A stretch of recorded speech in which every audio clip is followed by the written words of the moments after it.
ఇక్కడ ముఖ్యంగా SC ST సోదరులకు ఏ విధంగానైతే అలా రక్షణ కోసం ప్రివెన్షన్ ఆఫ్ అట్రాసిటీ 1989లో తీసుకొచ్చిర్రో నిజంగా బీసీలకు కూడా రక్షణ చట్టం తీసుకురావాలని గతంలోనే దాదాపుగా సమాజం కోసం కొట్లాడుతున్న వ్యక్తి, గతంలోనే 10 సంవత్సరాల క్రితం, ఇప్పుడు కాదు 10 సంవత్సరాల క్రితం అని చెప్పిన వ్యక్తి వాసాల లచ్చన్ ఉన్నాడు. ఒకసారి మనం మాట్లాడే ప్రయత్నం చేద్దాం. నిజంగా బీసీలకు రక్షణ చట్టం ఎందుకు, దాన్ని బీసీలను ఏ విధంగా ఈ సమాజంలో చిన్న చూపు చూస్తున్నారు అనేది కీలకంగా మనతో చర్చించేందుకు వాసాల లచ్చన్ ఉన్నాడు. లచ్చన, నమస్తే. లచ్చన్ నమస్తే అన్న. దాదాపుగా ఇప్పుడు వచ్చిన కథనం ప్రత్యేకంగా బీసీ సమాజం గురించి చూస్తూ ఉన్నాం.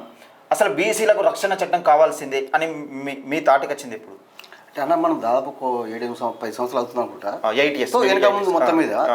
అయితే నేనే కాదు, చాలా మంది బీసీ మేధావులు కూడా ఈ అంశాన్ని లేవనెత్తుతున్నారు. కానీ ఈ అంశం కేవలం పత్రికా కథనాలుగానే మిగిలిపోతుంది. అది ఎందుకంటే అలంకారప్రాయంగా మిగిలిపోతుంది. కాబట్టి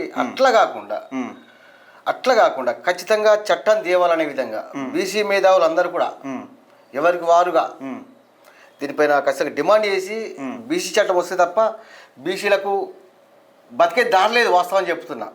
ఇప్పటికీ ఆంధ్రప్రదేశ్లో ఆ చట్టం మీద కొద్దిగా ముసాయిదా కూడా, అంటే చట్టం మీద రూపకల్పన జరుగుతున్నది ఆంధ్రప్రదేశ్లో. మరి తెలంగాణ విషయానికి వస్తే తెలంగాణ అసలు పట్టించుకోండి నాదుడు కూడా లేడు.